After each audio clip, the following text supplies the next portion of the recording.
शक्तिला एकादशी व्रत कथा। पौराणिक कथा के अनुसार प्राचीन काल में एक ब्राह्मणी रहती थी। वो बहुत ही धर्मपरायण और भक्त थी। वो भगवान विष्णु की अनन्य भक्त थी और उसने जीवन भर बहुत सारे कठिन व्रत और उपवास किए थे। ब्राह्मणी की भक्ति और कमी कठोर व्रतों के कारण उसका शरीर अत्यंत दुर्बल हो गया था, लेकिन वो आत्मिक रूप से बहुत शुद्ध थी। उसने कभी भी किसी का बुरा नहीं किया था। परंतु उस ब्राह्मणी ने एक बड़ी भूल की थी। उसने कभी भी अन्न का दान नहीं किया था। वो उपवास तो रखती थी, लेकिन किसी जरूरतमंद को भोजन कराने में उसका मन नहीं लगता था।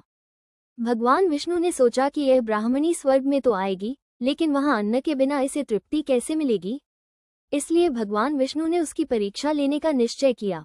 वे एक भिक्षु का रूप धारण करके उसके पास गए और भिक्षा मांगी। ब्राह्मणी ने भिक्षु के पात्र में अन्न देने के बजाय एक मिट्टी का ढेला डाल दिया। भगवान वो मिट्टी का ढेला लेकर वैकुंठ लौट आए। कुछ समय बाद ब्राह्मणी की मृत्यु हुई और वो स्वर्ग पहुंची। वहां उसे रहने के लिए एक सुंदर महल तो मिला, लेकिन वो महल पूरी तरह से खाली था। वहां न तो भोजन था और न ही कोई सुख सुविधा। उसने भगवान विष्णु से पूछा, प्रभु, मैंने जीवन भर आपकी इतनी भक्ति की, फिर मुझे ये खाली महल क्यों मिला। भगवान ने उत्तर दिया, देवी, तुमने भक्ति तो बहुत की, लेकिन कभी अन्नदान नहीं किया। तुमने भिक्षु रूप में मुझे मिट्टी का ढेला दिया था, इसलिए तुम्हें यह मिट्टी का महल मिला। जब ब्राह्मणी ने क्षमा मांगी और उपाय पूछा, तब भगवान ने कहा, जब देव कन्याएं तुमसे मिलने आए, तब तुम उनसे षटतिला एकादशी के व्रत और दान का विधान पूछना और उसका पालन करना। ब्राह्मणी ने वैसा ही किया। उसने विधि विधान से षटतिला एकादशी का व्रत किया और तिल का दान किया।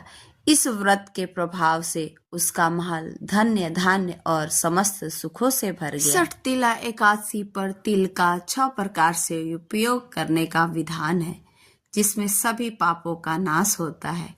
तिल स्नान, पानी में तिल डालकर नहाना, तिल का उपटन, शरीर पर तिल लगाना, तिल का हवन, तिल का तर्पण, पितरों को तिल अर्पित करना, तिल का भोजन प्रसाद के रूप में, तिल का दान। निष्कर्ष, यह कथा हमें यह सिखाती है कि भक्ति के साथ साथ दान का भी विशेष महत्व है।